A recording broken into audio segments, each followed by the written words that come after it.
Hey KW community, welcome to our Latin table at Kitchen Warehouse. We're in the kitchen today with Alejandro from UMA Perth, if I got that right, and he's going to be showing you some of his home, some local things from back in Peru that he probably grew up with, and we'll talk about that. And let's welcome Alejandro.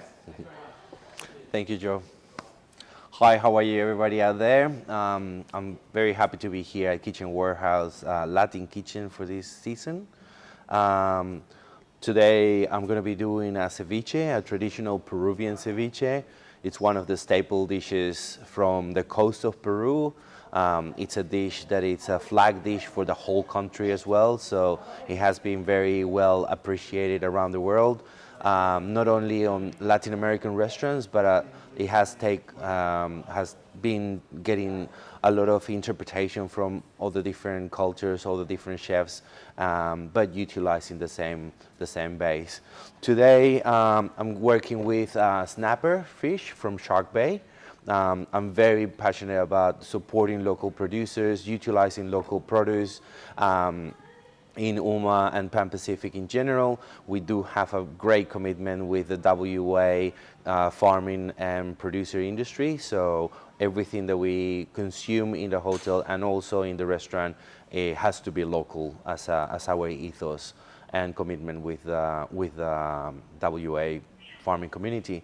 So we have our fillet of snapper from Shark Bay. We have lemon and lime juice that will be our main ingredient for our tiger's milk, which is the way we name in a street culture of Peru the ceviche marinade. There's a whole backstory about tiger's milk.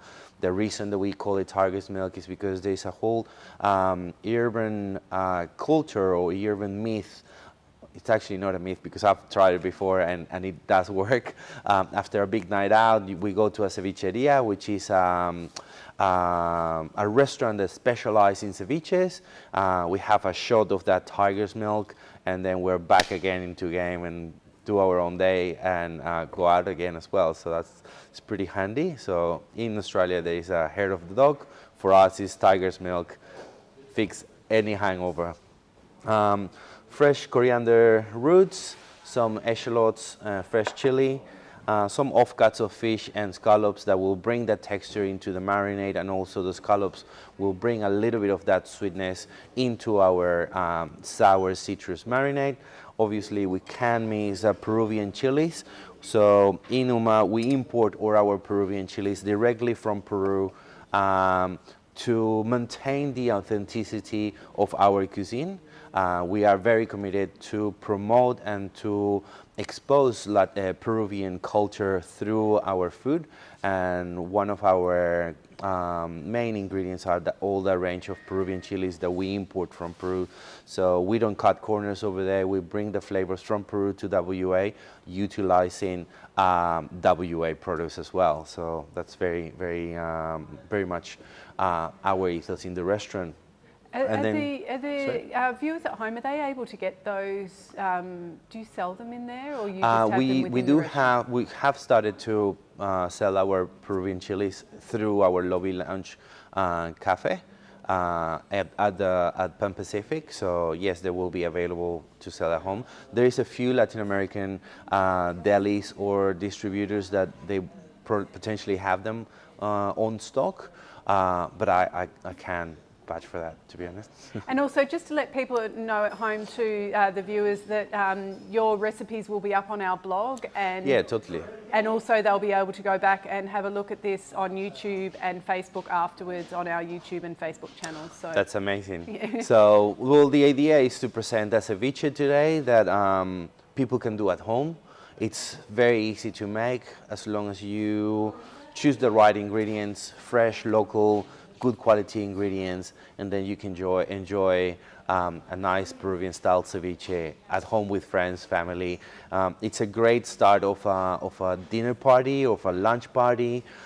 It's a great dish that we can involve family around as well, from squeezing the limes, squeezing the lemons, getting all the ingredients together. And yeah, you know, that's the experience that we do have in Peru when we make ceviches. So I'm going to start by grabbing our snapper fillet.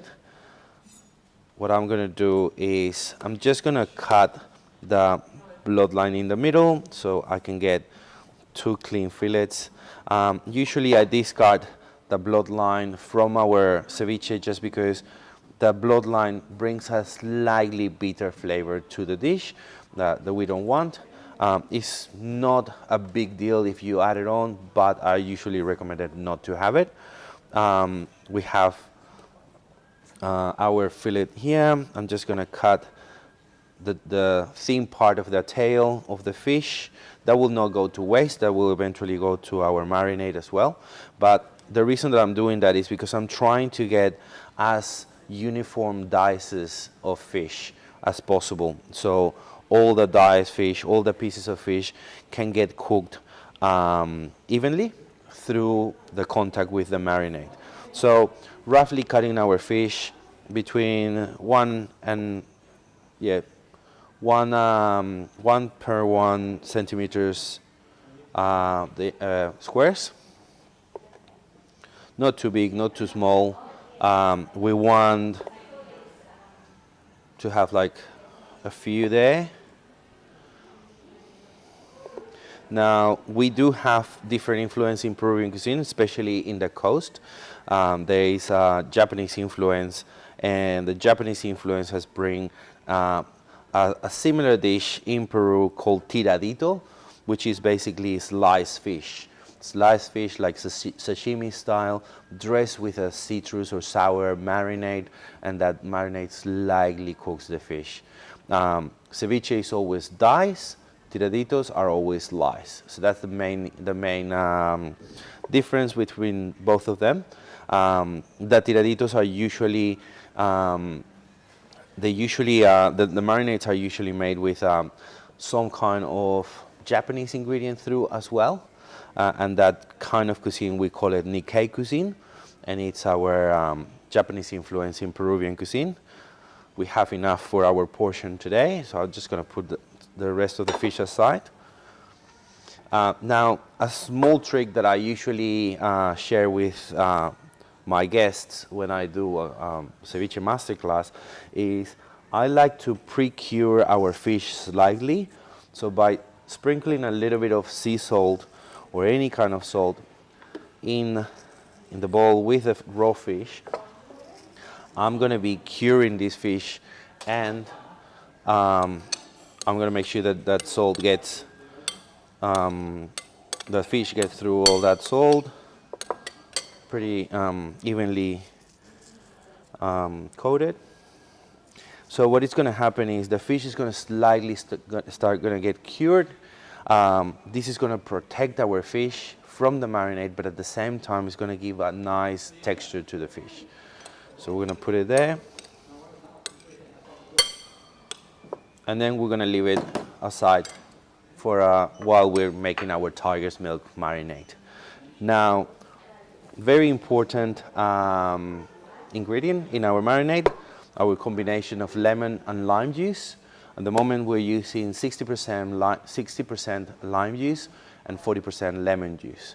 That changes through the year according to the seasons, which one of them are stronger than the other one, and we need to find a nice balance so we can it's not overly sour. The beauty about Peruvian ceviches is to achieve that perfect balance with the acidity, the freshness of the fish, the spiciness as well, and the sweetness of the garnish that is usually served. So that's why Peruvian ceviches are so regarded and so appreciated in different tables around the world, because the citrus marinade doesn't overpower the fish, and the spiciness in the marinade doesn't overpower the beautiful flavor of the fish. That's why we're using such a great quality of fish and not just a secondary cut or a fish that has no flavor whatsoever. One thing that you need to understand as well is that there are ceviches from Mexico to Chile. Every single country in Latin America, considering Central America and South America in general, they do have their own version of the ceviche. I'm not saying that one is better than the other one, if they are all different, but Peruvian ceviches are the most regarded around the world. The other thing is there are different techniques as well. Mexican ceviche are basically marinate overnight in the fridge, so the fish is in contact with the citrus marinade, cooking through the fish completely. With Peruvian ceviche, it's just a quick toss, a quick marinade, if you want to call it like, or dressed, and then served straight away. The fish should look raw and not milky white, which is the color of the fish once it's cooked through by a marinade or so. So we start with our Tiger's milk again. There's a combination of lemon and lime juice here. Very simple, just utilizing our Vitamix today. I'm just going to pour the mix of lemon and lime juice. Now, there is more liquid coming in. I'm just going to put the lemon and lime juice to allow all the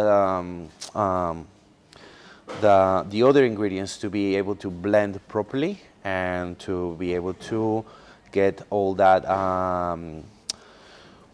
paste really smooth. If we add all the liquid first, there won't be enough traction in the Vitamix to blend all the solid ingredients completely smooth. So what we want to do is we want to make sure that our coriander roots, our chilies and echallots, and offcuts of fish and scallops are blended completely into the marinade. I'm going to add a little bit more of the offcuts of fish.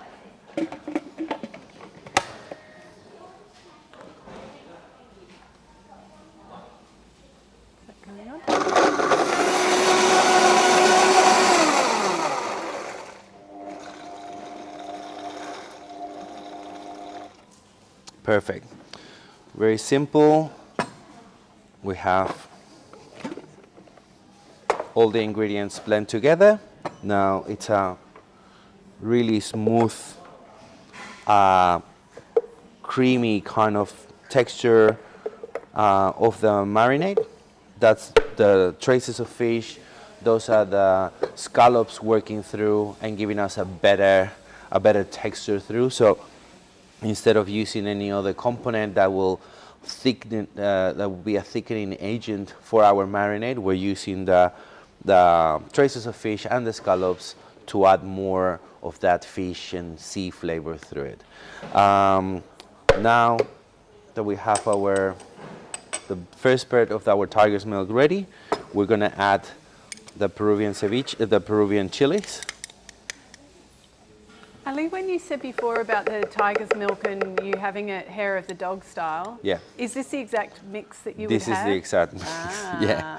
So a little bit of that. Like, I noticed when I moved to Australia that there is, there's a tendency of going and eat deep fried food after a big night out.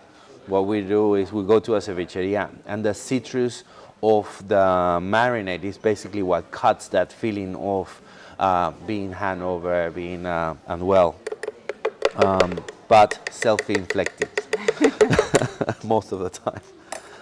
So we have our Peruvian chili. Now, one thing that I want you guys to understand about Peruvian chilies in general, especially the ají amarillo, which is the one that we're using today, is that they're not overly spicy. There's a misconception that Latin American cuisine in general is overly spicy. The Peruvian chilies gives a hint of spiciness, but also citrus flavor, capsicum flavor through, and that's why these chilies are a big component of our cuisine, and also one of the main ingredients so important in the preparation of the different dishes that we make in Peru.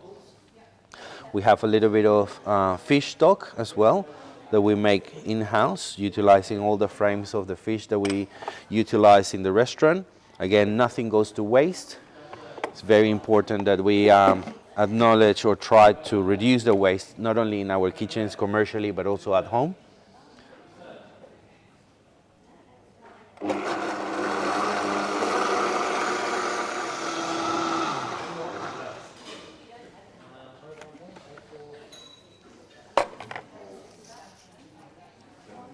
Just a pinch of salt. Remember that we already have add salt into the fish, so we don't want to over seasoning our ceviche.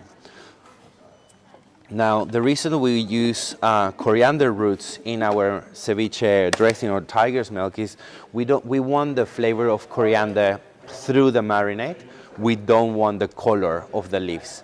So the best part of the plant to bring that light coriander flavor through, it's always going to be the roots or the stems in some case.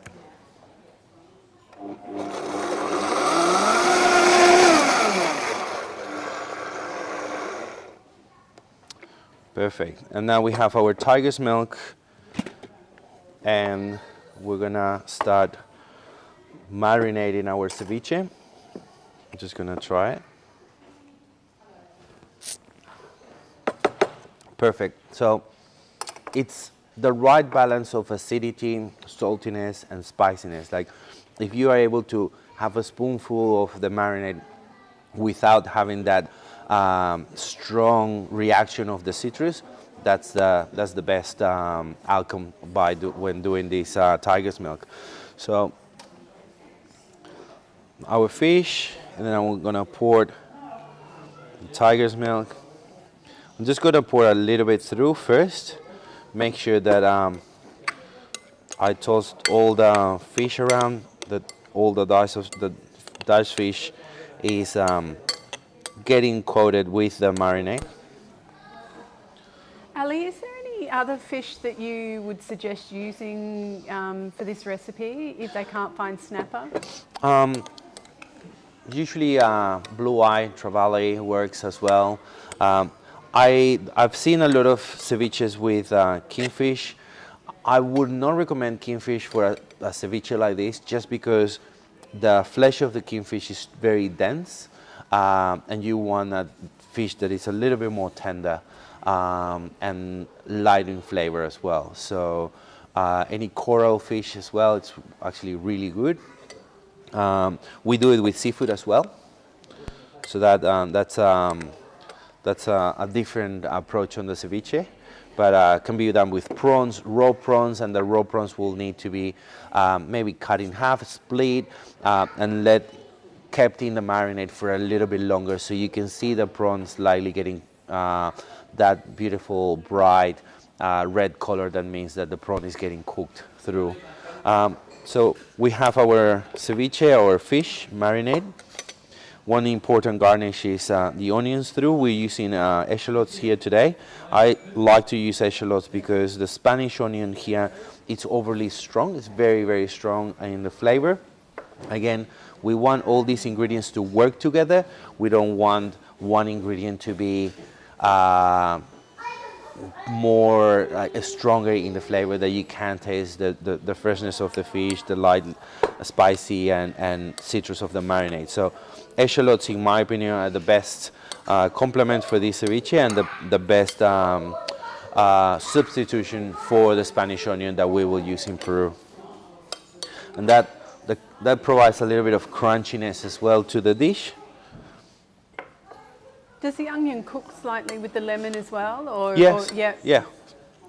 But with echallots, they're not overly strong, so Yes. you still want that crunchiness through. That will be a good texture for the ceviche. The fish is soft and tender. The marinade is citrus. The onion will bring that crunchiness and freshness to the dish, and we have our next two garnishes, which is sweet potato that has been thinly sliced, and this is one of my favorites as well, because it's really kind of like paper thin slice. You can always dice it at home or slice it thicker, but this sweet potato has been cooked in orange juice, 50%, so 50% of orange juice and 50% of water in the mix. Have been seasoned with cinnamon and cloves, and the sweet potato has been cooked through with all this mix, and at the end we add a little bit of sugar, raw sugar preferably, so that helps enhancing the natural sugar of the sweet potato.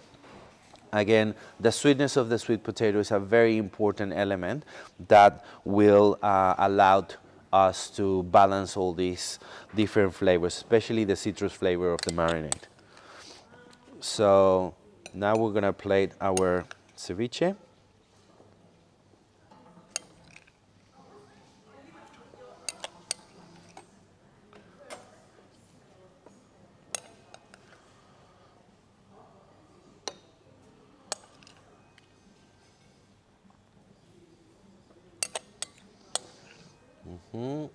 I love the tiger's milk, so I'm just gonna pour a little bit more at the end on top of the fish.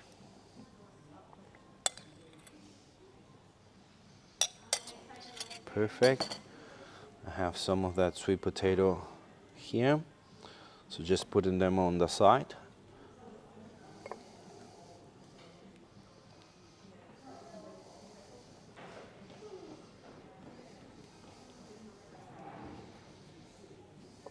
Perfect.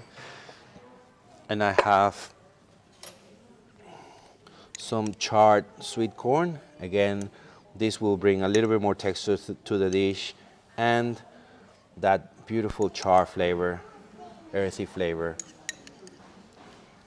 and will help with the addition of sweetness in the dish. I'm gonna pour a little bit more of that tiger's milk through.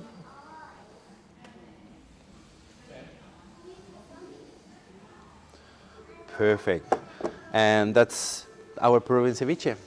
That looks amazing. So hopefully you guys will be able to give that a try at home, and also they can come and see you in it at UMA as well. And yeah, we look forward to hearing all about how you guys go with this recipe.